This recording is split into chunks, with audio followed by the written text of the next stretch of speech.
Long before Anya was the weaver of Willowmere, she was a curious little girl with wide eyes, bare feet, and wild curls that never stayed tucked behind her ears. She lived in the very same cottage at the edge of the woods, though back then it belonged to her grandmother Morella, a quiet woman with silver hair and hands worn soft by decades of spinning and weaving. To Anya, her grandmother was magic, not just in the way she moved with grace or how her voice sounded like a lullaby, but in the way her cloth seemed to breathe. Morella spun threads that glowed faintly in the moonlight and never tore, even after years of use. She taught Anya that weaving was not just craft, but conversation, a way to speak without words. Each thread, Morella said one night as she wove by the fire, carries a piece of your soul. We do not just create cloth, we tell stories, we heal wounds, we stitch joy into sorrow and make it whole again. Anya would sit at her feet for hours, watching, learning, and helping where she could. Sometimes, if she had been especially kind or clever that day, Morella would let her wean the spindle.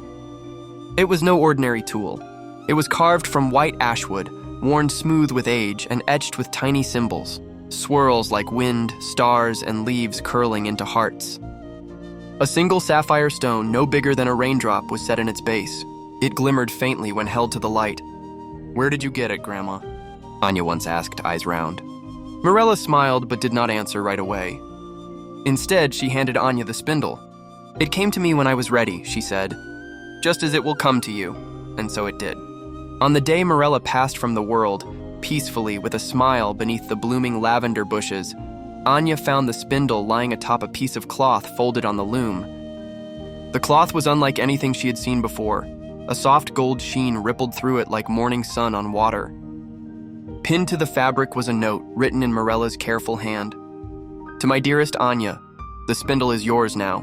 Spin with heart, weave with truth, and give more than you take. Magic answers those who are kind." Anya clutched it to her chest and wept, not from sorrow alone, but from a feeling like being trusted with a star. From that day on, the spindle spun for her. When she was joyful, the threads sang. When she was worried, they tangled. When she laughed, the cloth shimmered like a stream. She poured her emotions into her work, and the spindle always matched her rhythm. In time, the villagers noticed. A shawl from Anya soothed aches better than any doctor's tea. A blanket from her stopped the nightmares of restless children. Her fame grew slowly, but her heart remained the same. Quiet, giving, gentle. But even the truest gifts, like the spindle, come with a cost. Though Anya had not yet learned it, every magic carries a choice. And the day would soon come when she'd be asked to give up what she loved most. Not for reward, but for love.